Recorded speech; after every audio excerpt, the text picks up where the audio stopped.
TP-Link password change. This is the best way to change the Wi-Fi password of the TP-Link router.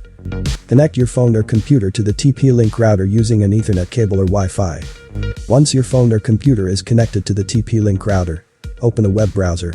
Type tplinkwifi.net in the address field and then press enter to visit the TP-Link router's web management page. Log into your TP-Link router's panel. If you have forgotten this TP-Link router login password, you will have no choice but to reset the TP-Link router to factory defaults and then configure it again. Type the administrator password you have previously set, then click on Login.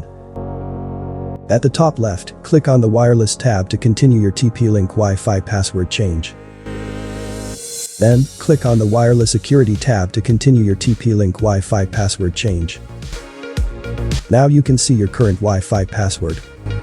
Enter the new Wi-Fi password or wireless network password you have chosen. Wi-Fi password or wireless password must contain at least 8 characters.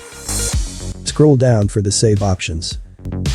Then, click on the save button to finish the TP-Link router Wi-Fi password change. If you think this video is helpful for you, please like this video and subscribe to my channel. Thank you for watching this video.